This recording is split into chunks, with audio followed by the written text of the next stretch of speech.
سیاستہ کے وہ چند راوی کہ جنہوں نے امام بخاری رحمہ اللہ کی وفات سے پہلے ترک رفع دین کے مسئلے کو واضح طور پر بیان کیا اور یہ ثابت کر دیا کہ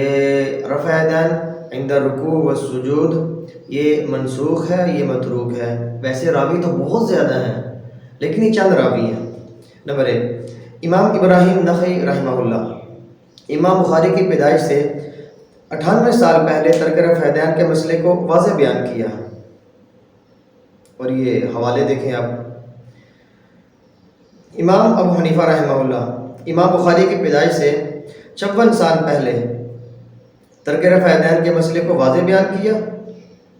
اور رفع دین عند رکوع و سجود اس کو منسوخ اور متروک قرار دیا۔ نمبر 3، امام سفیان ثوری رحمہ اللہ امام بخاری کی پیدائش کے 33 سال پہلے اس مسئلے کو واضح طور پر انہوں نے بیان کیا اور یہ ثابت کیا کہ رفع دین نماز کی ترک رفع دین نماز کے اندر یہ ثابت ہے۔ نمبر 4، امام محمد بن حسن شیبانی رحمہ اللہ انہوں نے امام بخاری کی پیدائش کے 5 سال پہلے اس مسئلے کو واضح طور پر بیان کیا اور احادیث سے ثابت بھی کیا۔ نمبر 5، امام بن قاسم رحمہ اللہ انہوں نے امام بخاری کی پیدائش کے 3 سال پہلے ترک رفع دین کو واضح طور پر بیان کیا اور رفع دین کو نماز کے اندر رکوع اور سجدے کے وقت اس کو منسوخ قرار دیا، اور اتنی زیادہ احادیث یہ لے کر آئے ہیں، اگر ان احادیث کو علیحدہ طبع کرایا جائے تو ایک مکمل کتاب بن جائے۔ نمبر 6، امام عبد الرزاق رحمہ اللہ انہوں نے امام بخاری کی 17 سال کی عمر میں امام بخاری کی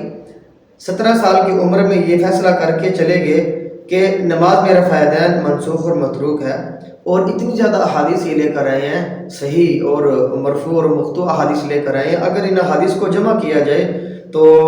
طبع کرایا جائے تو ایک مکمل کتاب بن جائے۔ نمبر 7،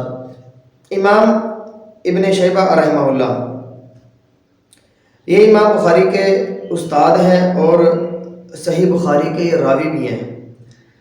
اچھا، انہوں نے امام بخاری کی 41 سال کی عمر میں رفع دین وغیرہ کو منسوخ اور متروک قرار دیا اور باقاعدہ اپنی جو انہوں نے تصنیفات کی الگ باب قائم کیے ترک رفع دین کے اوپر۔ اگر ان کی بھی اتنی زیادہ احادیث کی کتابیں احادیث انہوں نے اتنی زیادہ جمع کی ہیں، اگر ان کو الگ طبع کرایا جائے تو ایک مکمل کتاب بن جائے۔ نمبر 8، امام سحنون رحمہ اللہ امام بخاری کی 46 سالہ زندگی میں اور امام مروزی اور امام بزار کی حیات میں ترک رفع دین عند رکوع و سجود کو ثابت کیا اور یہ مسئلہ واضح کیا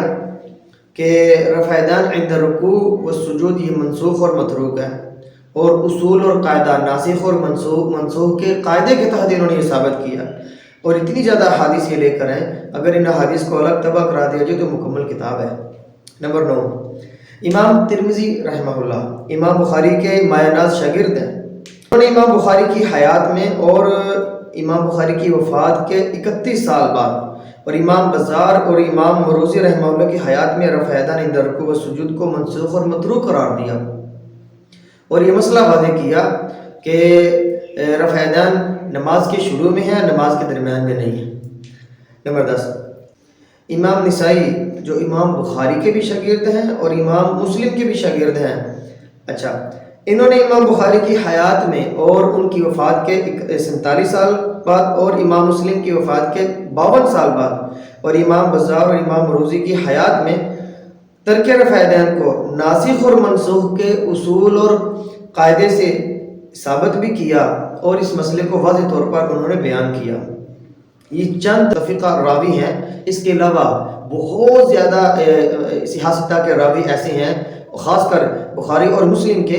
جنہوں نے ترک رفع دین پر مستقل باب بھی بندے اور انہوں نے احادیث بھی بیان کی۔ انشاءاللہ وہ اگلی ویڈیو کے اندر